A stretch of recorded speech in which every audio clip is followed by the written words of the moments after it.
Louise, Hay Film, Hay Interview, take one. Well, the simple part that most people don't understand is that every thought we think and every word we speak is creating our future. It's as though our thoughts go out into the universe and are accepted and brought back to us as experience. Now that is a very simple thing, but most people don't get it. They don't understand it. They've never heard it before and they think it's ridiculous. But if you can really accept the fact that every time you think a thought and every time you speak a word, you are literally painting your future, making your dinner, whatever you want to call it, you are creating. And you're creating your own life. And this is simple, but it's not easy to accept. But once you accept it, then you can start deliberately creating what you want in your life. And you begin to be aware of what you don't want in your life and how you are contributing to it. Now, I think this has been around forever, but for some reason in the last 20 years, the universe has wanted this to go out among all the people, or all the people that are ready for it.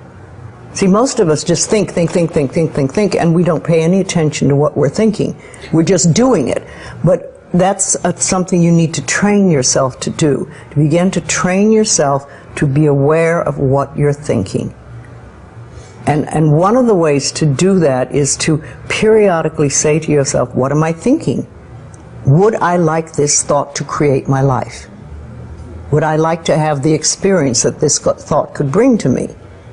Now, it takes a while to do that, but even if we could begin on the smallest level to be aware of our thinking, we can start to make changes. To begin with, you start by doing what we call doing affirmations, and that is making positive statements about your life that are positive. And you do them deliberately. You might do them in the morning, you might do them at noon, you might do them at night, you might do them, twice a day or whatever. But you do this and you let this become a habit. And as you start to do them, things will begin to change, maybe on a very small level. I call it getting the green lights in the parking places. I mean, they're not huge things in your life, but it can be very nice when you get 3 green lights in a row and you're in a hurry. Doing an affirmation is either writing it down, writing it on the wall or the mirror, or using just saying it. What I like people to do is to stand in front of a mirror and do their affirmations. Because there's something very powerful about looking in your own eyes and accepting yourself, or noticing that you reject yourself when you're saying something positive about yourself. So that would be a very beginning way to start. Say in the morning, you get up in the morning, you go to the mirror, and this is a big one, and it's hard for lots of people. But you look in the mirror and say, I love you. I really, really love you. And to begin with, that can be so hard for people because they think of all the things that they think are wrong with them. But if you can start your day saying that, it's very powerful. Remember, I'd like to think the universe is listening to everything you say and everything you think and saying, okay, you can get that.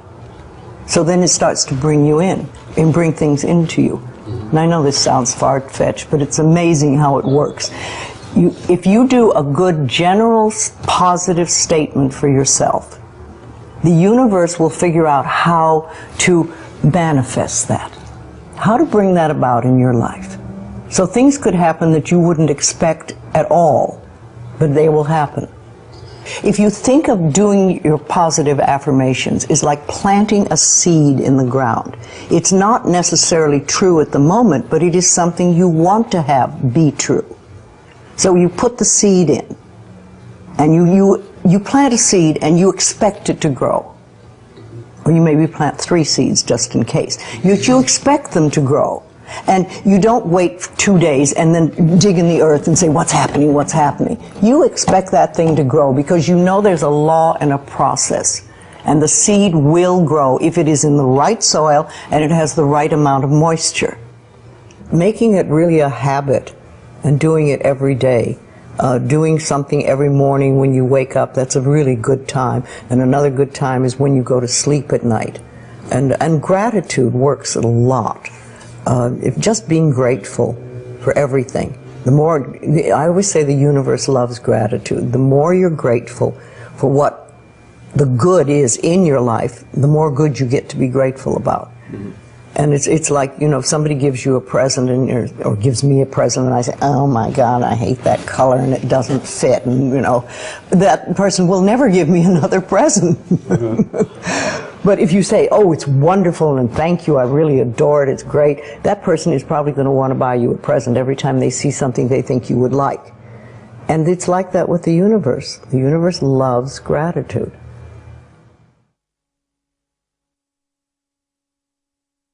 If you have very strong beliefs within you that you don't deserve good things in your life, and a lot of people have that, then there can be delays. And sometimes people say, well, affirmations don't work, I've done them. But when they're doing, for instance, prosperity affirmations, and they've done some prosperity affirmations, and they say it doesn't work, nothing's happening. And I say, well, all right, how many prosperity affirmations did you do in a day? And they'll say 3, probably. And they say, all right, how many poverty affirmations did you do this day? And that could be 300, depending on where you're coming from and what is running through your mind. See, I have this, one of my thoughts about life is that only good lies before me. And I've been saying this for many years. So it doesn't really matter to me what happens in life, because I know it's going to be good. Well, there are lots of things you can do to help you become more conscious of what is going on. And because so many of our belief systems really are unconscious or subconscious, we're not aware of them. They're just things that were bred into us as we were children, is to take a little time to figure out what they are. And I always say a really good exercise is to take a big sheet of paper and write on top of it, say, what I think about men. And then another one, what I think about women, what do I think about money, what do I think about any subject you can think of. And just write all the things that come out of your thoughts. And whether they sound good or not, just write them down. And any one subject, if you just write them all down and then look at them and see how many are positive and how many are negative. And if you can take those negative ones and turn them around, make them into positive affirmations, then you can start clearing up what you believe about, say, money that is not positive for you, and or is keeping you from bringing money in. And you can do that with lots of things in your life, so you can really begin to realize what you do believe about these things. So you can't change your thoughts if you don't know what your thoughts are. There is a law of thinking, and we are beginning to learn about it. And it is like a computer. If you have this gorgeous computer put in front of you, and you don't know what to do with it, it's a piece of junk. But if you learn the language of the computer, miracles happen. And that is what the law of thinking is. When you learn how it works, miracles happen. What you think and what you believe, it's what will come true for you. Your thoughts create your life. It's that simple.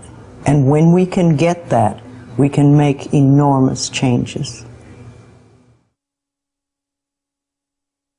Well, I think it really starts with realizing that you don't love yourself, that most people don't.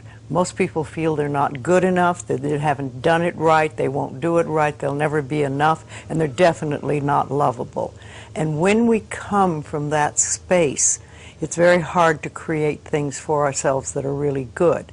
So in the early days when I worked with people, I used to fix this problem and fix that problem, and you'd have this a health thing, and we'd work on that, and we'd work on this. And one day I discovered, much to my amazement, that if I would help people learn to love themselves, to really accept themselves as they are, we didn't have to work on problems, because it was almost like a miracle. Everything seemed to fall away. It's a hard one for people because we grow up believing that we're not good enough and nothing is right.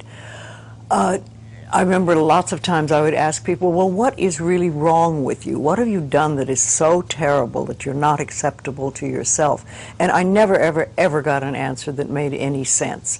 You know, they might say something like, well, I'm too fat. Well, so, you know. But when you talk about loving yourself, a lot of people think that that's vanity, but it isn't really. It has nothing to do with that. That is narcissistic. But to really care for you and to acknowledge that you are an important being. It's almost like in the Bible they would say, you recognize that you are a child of God, that therefore you are perfect. But even if you're not a biblical person, if you can recognize that you are a being that has self-worth, if you can really recognize your own worth, then you start to treat yourself differently. And I think that's what's so very important about loving yourself, is you stop beating yourself up, you stop making yourself wrong, you stop talking about how awful you are, and you stop saying things like, I'm really stupid and stuff, and you start to treat yourself with a certain amount of respect. And this makes an enormous difference, because what you give out in life is what comes back to you. So if you're giving out a feeling of, I'm okay, I'm good enough as I am, and I am acceptable, and I love life, and I love me, and you start having gratitude for yourself and for life, then life treats you differently, because you are having a different vibration that you're giving out and getting back. And that's when things really start to flow. Now, a lot of people don't realize it, but you have to practice. You just have to start it. And that's why I try to get people to do a lot of mirror work. If you look in the mirror, just simple things like looking in the mirror in your own eyes and say, I love you. I really, really love you. And it helps if you use your name, Louise, I love you. I really love you. It gets to that little child inside that has been rejected for so long, and it breaks open sort of a dam or a door or whatever you want to call it, and it's like little miracles start to happen. Lots of little good things happen, and the universe loves grateful people. The more grateful you are, the more you get to be grateful about. It's that simple. Life is really very simple. We make it enormously complicated, but it doesn't have to be. Everybody's on a journey from the time we're born till the time we leave. But when we go on a spiritual journey, it seems to be more conscious, and we begin to make conscious choices about life instead of just going on and getting up in the morning and doing our stuff and then going to bed. We begin to make conscious choices of our thoughts and our actions and even the foods we eat and things like that. And it's putting your foot on the pathway one step at a time. And some of us do very devious journeys, and we take lots of little side tracks, and we don't get very far really.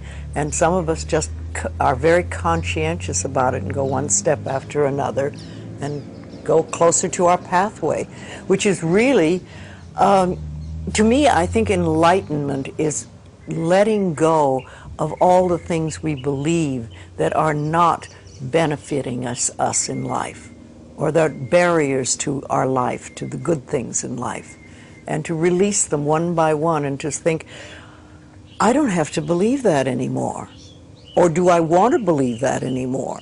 And making a conscious choice. When we can understand that every single thing we believe has been a choice, and it may or may not be true. It can be true for you and not for you, because it's your belief system and your belief system, and then I have my belief system. I say a lot, that may be true for you, it's not true for me. I may not say that out loud, but people are doing things or saying things, and I think that to myself a lot. And also, it has nothing to do with me. Whatever's going, that has nothing to do with me, because I'm under the law of my own consciousness. This is my pathway, and you have your pathway, you have yours, everybody does. So we're all on a journey, and I think the more conscientious we are about it and the more conscious choices we make, the better our journey is, or the easier, or the swifter, or we get more goodies, or we have better health, all that stuff. But when I was beginning to work with people in the early days, I paid very close attention to what people said. And it became a habit with me, and I still do. I listen to what people say more than, the words they're using and everything. And so often I think, oh, if you just wouldn't use those words, if you just take those 3 words out of your vocabulary, because people use negative words a lot, the same ones over and over again. Yes, I hear words. Much more than other people. What words would you take out of the vocabulary? Well, should to begin with. That's a big one. Because every time you say should, you're making yourself wrong. Either you were wrong, or you are wrong, or you're going to be wrong. So take that one out completely. And just a lot of negative expressions that people use. I'm not good enough, or this will never work, or oh, it's a rotten day, or, there's just tons of expressions, and we use them over and over again, and they don't do us any good at all. Everybody's journey is individual, because we start from different places, so we can't all be having the same journey. But I think we all get certain ahas. And that's when we've sort of learned something. We say, oh, okay. And then if we can keep that, what we've learned, and practice it, then we've made another step and we can move forward. Yes, it's a lifetime journey, and we never stop learning. I'm 80 and I'm still learning. Though the lessons are easier now than they used to be. I like to think of it when we start, we have all these boulders in front of us on our pathway, and we start to get the boulders out of the way, and you finally get to the point where it's gravel. And gravel you can handle, and you can sweep gravel, and you can do things. So, and then occasionally there's an old boulder. Rolls back into your path. You think, oh, I thought I had that one, but not completely. And also I think that when we learn lessons, we think, oh, I've learned that one, it'll never happen again, I've done that, that's it. Well, how do you know you've done it unless it comes by once more and see how you react? Have you really learned it? Is it really nothing for you? Have you gone beyond that? Or are you going to go right back into the same old reaction? See, we're never wrong. That's what we need to learn that. We're always doing the best we can with the understanding and awareness and knowledge we have at that moment. I have a very firm belief that only good lies before me. And with that belief, it doesn't matter what comes, because it'll be only good. And I want it to be new and different and exciting and stuff. No, I'm in my 80s now, and new things are happening. So let it roll. Louise Hay film, Dyer interview, take 1. It seems to me that I have always known this, and that I came into this world knowing that you become what you think about, whether you want it or not. I was really very blessed. I lived in an orphanage until I was 10, in a series of foster homes with my older brother, but he was sick quite a bit. He was very anemic, and I used to have to help him as a young boy. He was 16 months older than I was, and this was when I was 4, 5, 6, and 7, and so on. And I can remember I lived out in Mount Clemens, Michigan, at 231 Town Hall Road with a lady. Her name was Mrs. Scarf, and she had a lot of children would come and go from there.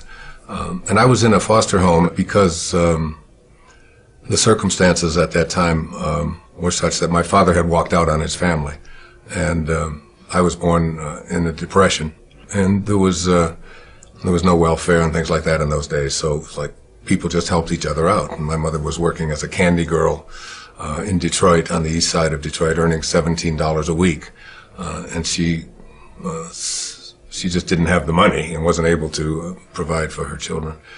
So we lived out at this one particular place, and I can remember whenever a new child would come to the house, they would always say, "Go find Wayne."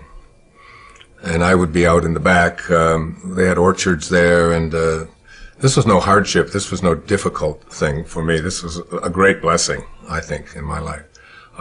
Those earliest days. And I can remember a girl named Martha came, and they were dropping her off for basically the same reasons that we were dropped off there. And they said, "Go find Wayne." And I came and I started talking to Martha, and she was crying, and she was all upset, and she was sad, and I was trying to convince her that she didn't have to be sad, that this was, and I remember saying to her, "This is a great place. There's no parents here. You can do pretty much anything that you want. I mean, you've got a lot of freedom, and we're going to have a great time." And I can remember being in school, at the public school. It was a numbered school. They didn't even name them in that day. It was PS number 127. And I remember the teachers, one time we were out on the playground and all the kids were all upset. And I said, "What's wrong?" And they said, "Well, the teacher said this is the worst class that she ever had." And she was so all upset, and she was angry, and she was hurt. And I said, "Well, why would you allow her opinions to have anything to, if this is her hardest day, then her life is just easy." And I can remember talking to other people about, all you have to do is change the way you think. And it goes from being a miserable experience or a tough experience or a hard experience to one that you can do anything that you want with. And when my mother got our family all back together again when I was nine, almost 10 years old. And I can remember her telling me what it was like when I was just a baby, when I was just like an infant, that I was the one child that could make everybody else laugh. At times when everybody else would. She said we were waiting for a bus one time when we were just real babies before I went into the orphanage, and she said a car came by, and it was in Detroit, and there was all this slush, and we all went flying down. Everybody had dirt on them and dirty snow, and we were laying in the ground, and everybody was crying. And she said, "You were and upset and mad because our clothes were wet and so on." And she said, "You just stood up and said, this is great, isn't this wonderful? Look, we don't have to do this, and we don't, just turning it into something positive." It's like, so the ability to be able to do that was something, I can't remember a time in my life when I didn't know that if I really went to work on how I thought, that things just didn't have to be bad. I was the richest kid in the orphanage. I've talked about that many times in my lectures, that a snowstorm was a time we had two snow shovels at the home, and one of them had the edges all curled up from hitting the curbs, and you couldn't make any money with that one. So the other one, when it would snow, I would go downstairs and I would take the good snow shovel and I would put it under my bed, and I'd sleep with it right with me in the bed so that nobody else would get it. And I would get up before everybody else got up, and I would go out and I would just shovel everybody else's snow, shovel their walk. And then later on, and I'd just go knock on the door and just tell them that I shoveled their walk. And some would say thank you, and some would give me a dime, which doesn't sound like much, but that's about $3,000 in today's money. And when I found out that soda pop bottles, for example, were worth 2 cents each, that if you took them back, you could get 2 cents back, I mean, that was just like one of the great awarenesses and awakenings of my life, because I would follow people around who were drinking a Coca-Cola and say, "You almost done with that?" They said, "Well, no, I'm not going." Well, just whenever you're in, I just followed them, and then we'll walk until. And we had a coal bin where we lived because it was coal furnaces, and we filled that coal bin with soda pop bottles, and I would take it back. It was just always easy to change, and all the other kids would be not having any money and complaining about not being able to have abundance or be able to have some level of being able to buy themselves like just a little donut or a Pepsi Cola or something. They couldn't figure it out, and it always seemed so easy to me that all you had to do was just look around and see the opportunities in anything, and it had nothing to do with whether there are opportunities there. There always are opportunities. You know, I'm 67 years old. I have never, ever been unemployed or even can't even deal with the concept of unemployment. It isn't that I've had no job. I've always had more jobs than and it isn't because I've been through all good economic times. There've been some pretty sour economic times over the last 50 years or so. I just have never known how to think any other way than, if you change the way you think about things, you can create whatever it is you want for yourself in your life. It's just a simple knowing. I mean, I've made a living talking about it. I've written lots of books about it and so on, but I have always lived it and practiced it, and I still do today. It was Thomas Troward. I don't know. He did some lectures on mental science way back in the 1907, 1908. He was from Scotland. And one of the things that he said is that the law of flotation was not discovered by the contemplation of the sinking of things. So that, you know, like before the 15th and 16th centuries, all of the ships were made out of wood. Not because iron wasn't available and steel wasn't available, but because there was a belief that wood floated. So therefore you had to make ships out of things that floated. That's literally how and then someone came along and said that it has absolutely nothing to do with what things are made out of. It has to do with the amount of water that is being dispersed. That's what determines whether something will float or not. And I think about that all the time because it's in the contemplation of what you desire that you create what it is that you want to have for yourself. It's in your willingness to contemplate it. And nothing more, according to Troward and mental science. So that I think about the Wright brothers, you know, 100 or so years ago. You know, it's like, and I said the law of flying was not discovered by the contemplation of the staying on the ground of things. So that these were two people, like for me, to figure out how to get an airplane to fly, and my limited knowledge of all of that, I would probably have contemplated the staying on the ground of things. You know, it's like, this is what happened. But there's somebody came along and contemplated the idea that if you get enough speed going and you have the right design and you get pressure underneath something like this and you get that this thing is going to lift off the earth. Somebody had to contemplate that idea. And everybody who contemplated that it wasn't possible, that it couldn't work, was a part of why flying didn't take place, because there was no new law discovered in the early part of the 20th century, any more than electricity was discovered by, you know, Thomas Edison or anyone like that. I mean, the ability to have electricity has always been there. Somebody has to contemplate. So it's like in your own personal life, your willingness to contemplate yourself as a person who is capable of attracting into your life what you want, having the kind of relationships that you want, being able to have abundance where you know, scarcity always exists. All you have to do is begin the process by being willing to contemplate the presence of that in your life. And I've always been a person that I can remember throughout my life as someone who could contemplate myself being able to do things that most people couldn't. And I can give you a good example. When my mother got us all back together and we were living in Detroit, on the east side of Detroit, and we got a new television set. It was a black and white, it was a screen about this big, it was an Admiral, and we had it in our home, and it was like, oh my God, black and white television, you know, you remember Uncle Milty and all and so on. And there was a guy that was on TV, his name was Steve Allen, and he was on The Tonight Show. And I was 11, 12, 13 years old. I was born in 1940, so I was 51 or 52, and I used to stay up every night and watch The Tonight Show. Even though I had to go to school the next day, there was just something about that show, and you know, all of the characters and smock and all the things that Steve Allen would do on it.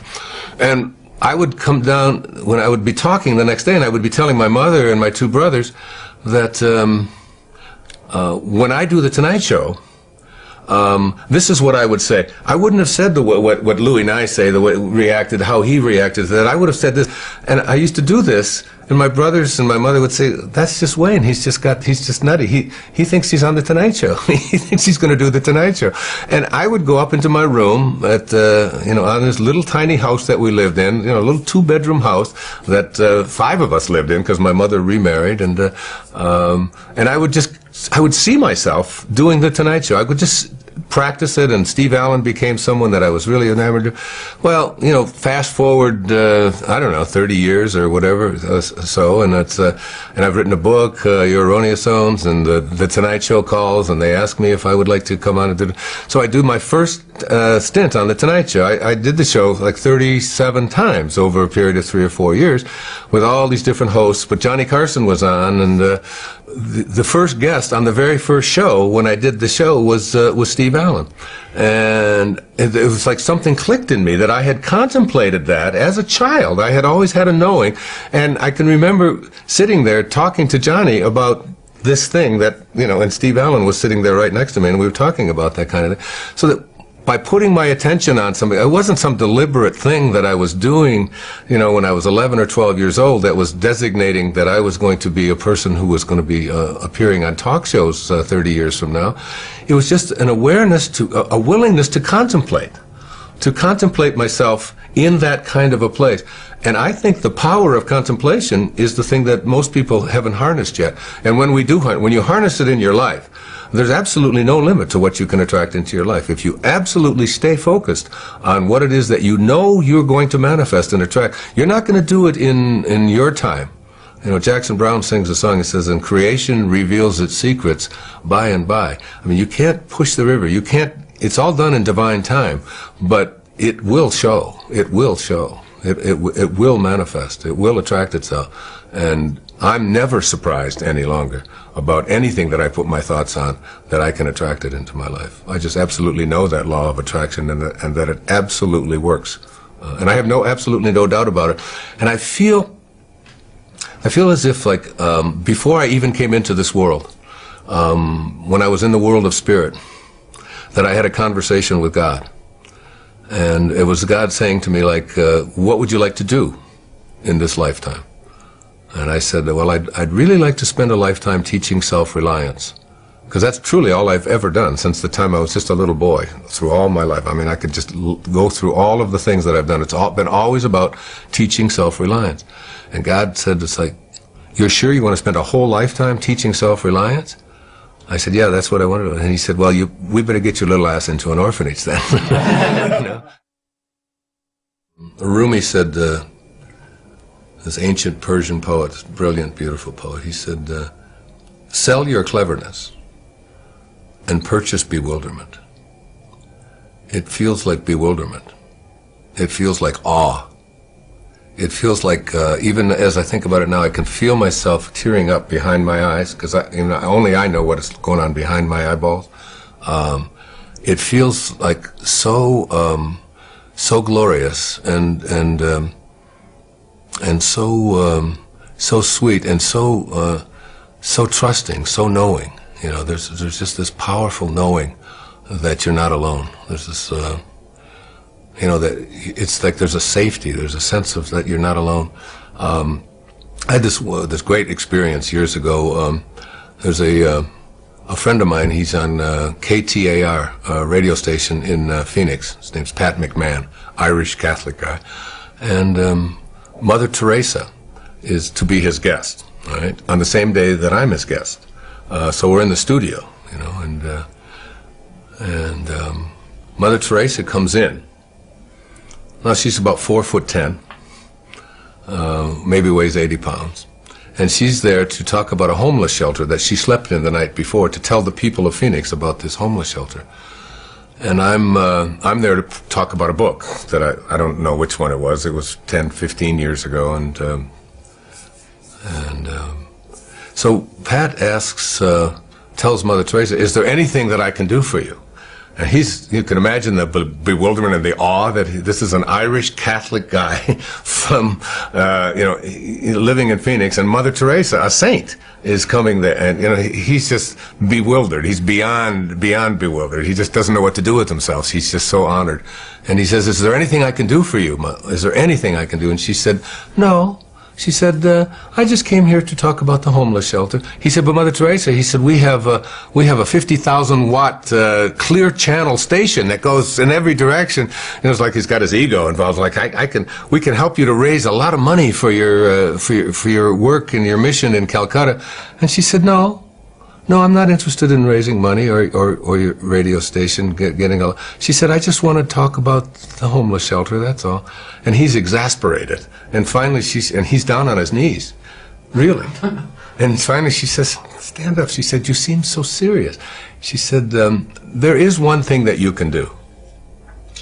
And he just stood up and he said, well, what is it? I'd do anything. She said, well, tomorrow morning, she said, get up at 4 a.m.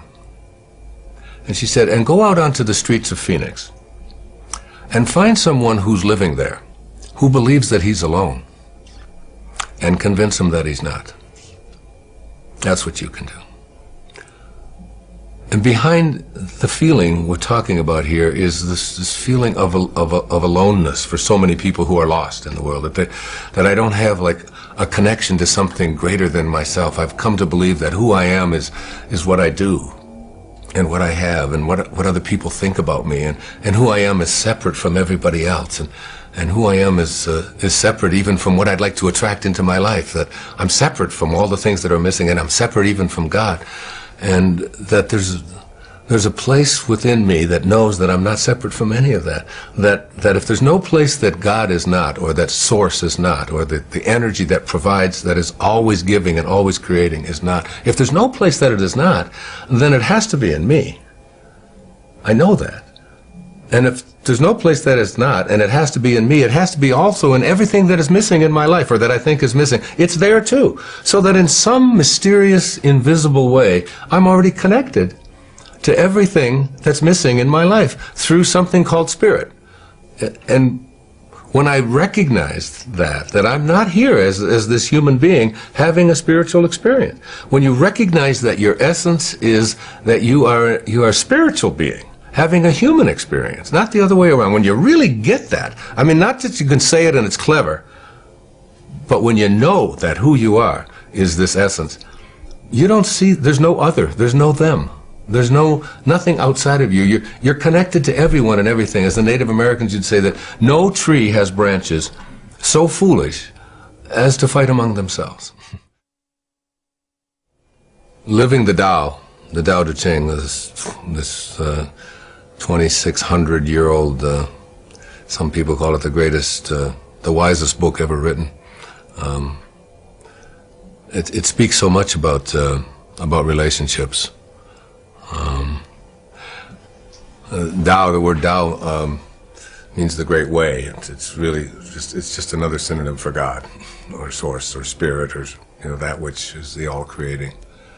And one of the things that it says that was really helpful to me, probably the most helpful thing in it, was that whenever you have a conflict of any kind in any relationship, whenever you have a conflict, that the person who is willing to be of Tao, of God, of source, is the one who will practice forgiveness, or will go to the person that they have a conflict with and bring love to it, instead of the freeze out, instead of the anger, instead of the hatred, instead of the revenge, instead of so many of the things that we do when we have conflicts in our lives. We just don't talk to that person. Like, I'm not talking to that. I'm not talking to him. He's going to call me because I called the last time, and that's going. But the person who lives the Tao life, the life of a higher consciousness, is the person who says, I end all conflicts on love, which is where we all come from. We come from a source that is love. So for me, that has been just so useful. I have 8 children, and that's been just extraordinarily helpful for me to be in a relationship where I can always be of love, where I can just, and so then you don't even, conflicts become something that are no longer present, because conflict requires two-ness.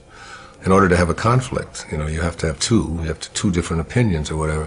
But if you live in oneness, if you really see yourself in everyone else, see yourself in all the things, including the plants, including the animals, and including all beings and so on. If you just suspend this ego part of you and just see yourself in that other person, then your arguments are really with yourself. and your hatreds are really about yourself.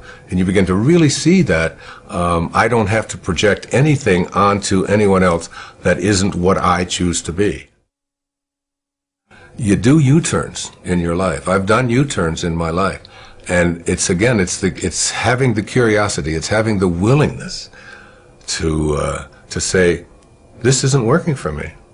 You know, it's like you get bit by a snake and you're bit, okay? So, but the bite doesn't kill you. You're still there.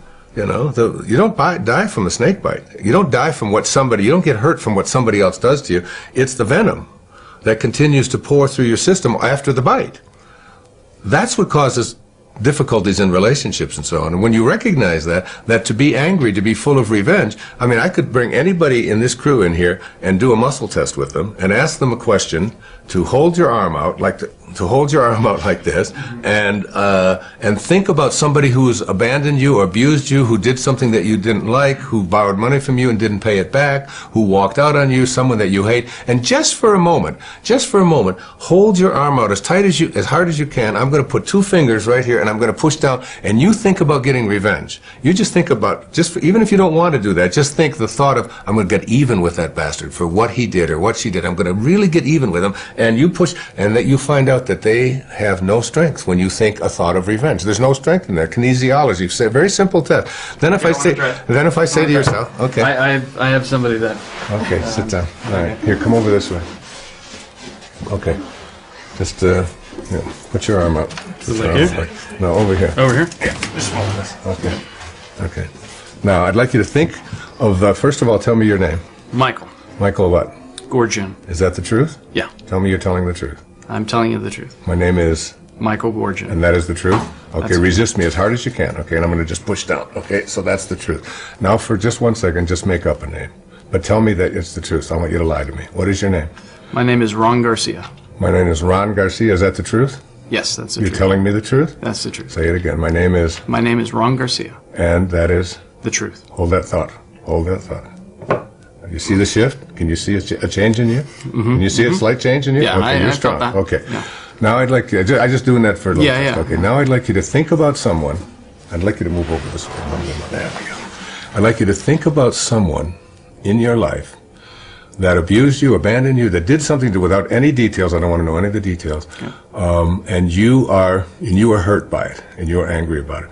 And forget about whether you've forgiven them or not. I want you to just think about getting even with them. I want you to think about revenge, okay?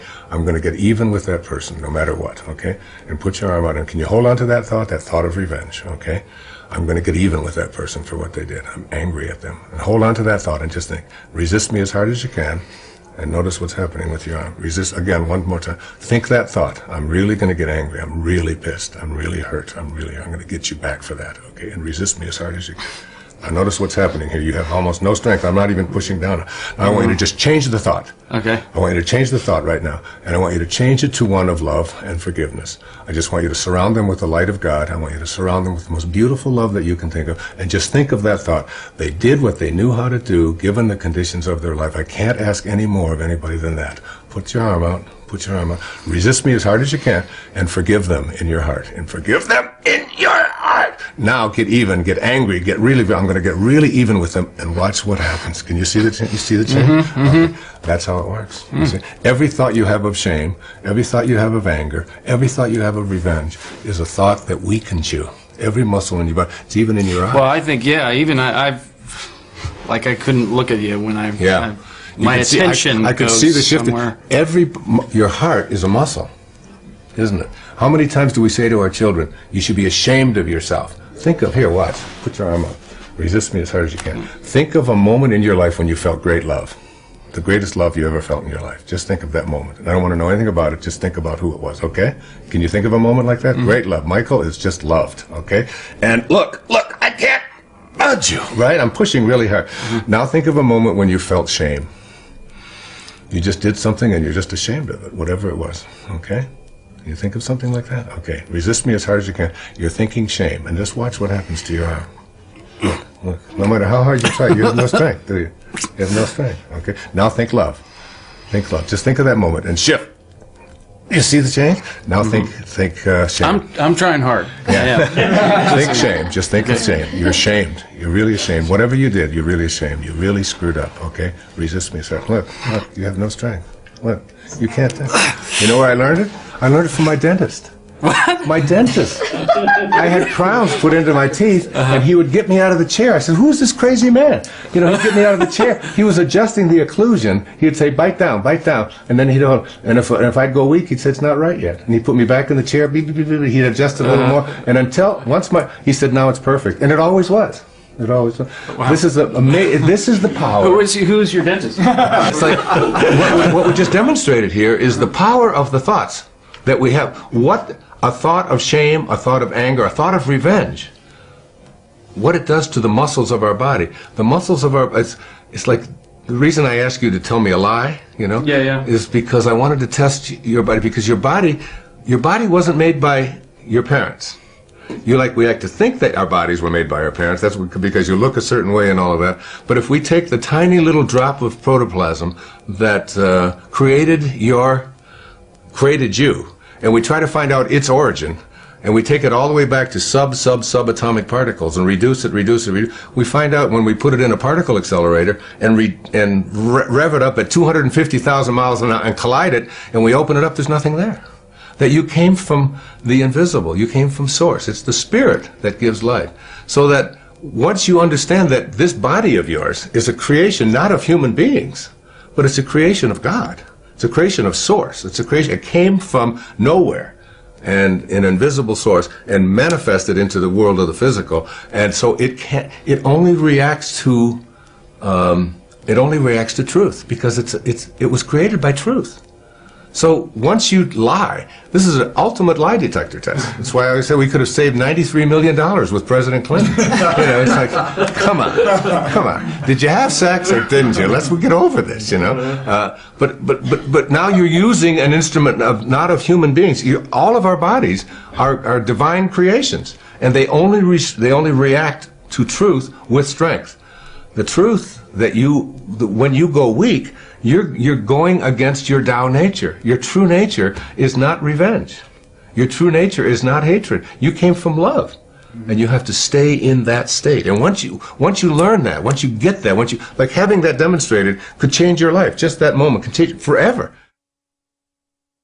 People ask me, what is your biggest confusion about humanity? It's like man's inhumanity to man. This recognition that we are something beyond ego, you know, and we don't, we have a divided world, a world that believes that, you know, if you're male, you're different than if you're female. If you're Muslim, you're different than if you're Christian. If you're born on one side of the river, then you're different than the person who wasn't. And we've taken on all of these ego beliefs. And my real strong thing about it is that I think that my generation, when I was in my 20s and so on, we were the generation that had to end a war. You know, we had to end a war. I took my doctoral orals on the 4th of May, 1970. The announcement came on the radio, on the television, you know, at around 4 in the afternoon, that the government had put live bullets into their rifles, and they fired on students who were protesting the war at Kent State.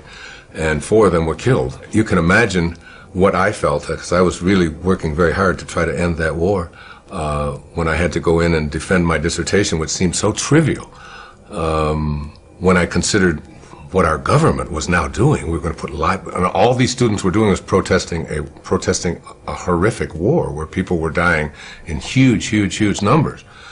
I think the new generation, this generation, it's, their job isn't to end a war. It's to end war. It's to end the concept of war. And the concept of war comes out of this ego identification of who we are, and a belief that I am what I have, and I am what I do, and I am what others think of me, and I am separate from everyone, separate from God, separate from what's missing, this idea of separation and so on.